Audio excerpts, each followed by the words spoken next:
Next film I'd like to talk about is The Amazing Spider-Man. This is the reboot or reimagining, you could say. They're trying to say it's something else, but it seems that it is a reboot for the most part, let's say, of the Spider-Man franchise. As a huge Spider-Man fan, if you've seen this channel, you might know that. With that said, this isn't one of the films I was really looking forward to in terms of I would rather see the Avengers first and the new Batman film before Spider-Man. And the reason for that is they're going back to Spider-Man in high school. It seems they're going to an origin type of story.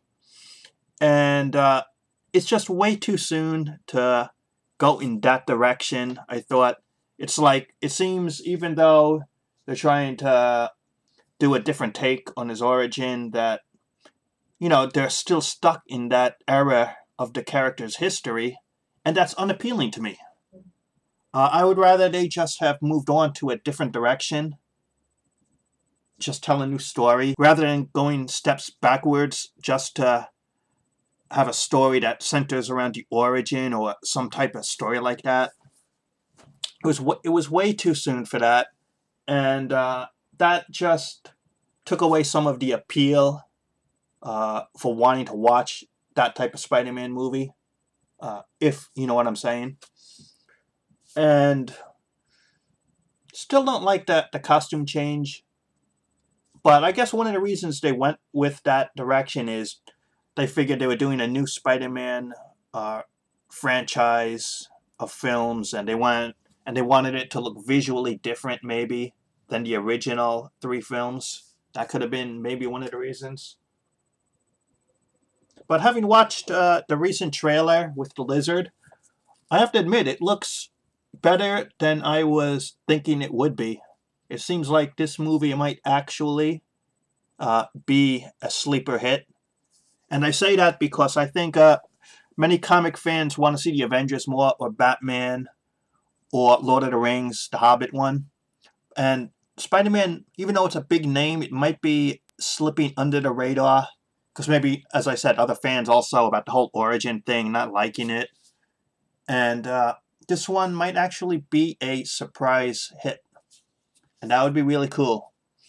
And if anything, I gotta admit, on this new franchise of Spider-Man, they chose a much better lead actress in Emma Stone. I remember even back on the original Spider-Man, when they cast Kristen Dunst, me and my friends, we didn't like it. Did not like that movie casting at all throughout all three films.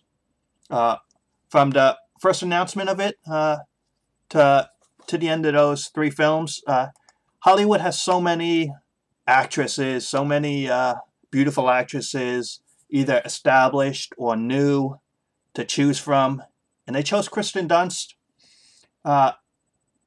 No, I mean, Mary Jane's a supermodel.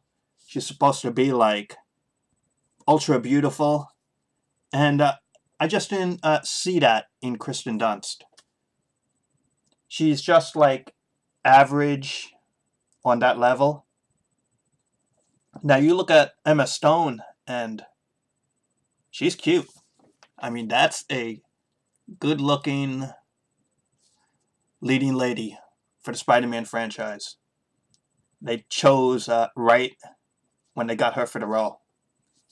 And going back to Kristen Dunst just for a minute, I remember Spider-Man 3 reading, she was just like, when that movie was premiering, she was drinking, and you could tell from the interviews that she had no interest in the role. It was just a payday for her, Spider-Man 3, by then. So, glad she's gone from the Spider-Man films. They definitely got a great replacement and actress for these new films. So, prediction for the Amazing Spider-Man movie is that, well, first of all, the box office will do good. But as for the critical acclaim, it's either going to do really good and perhaps be a sleeper hit, or fans won't like the film too much. It's either going to be one or the other, I think. And that's my prediction for the film.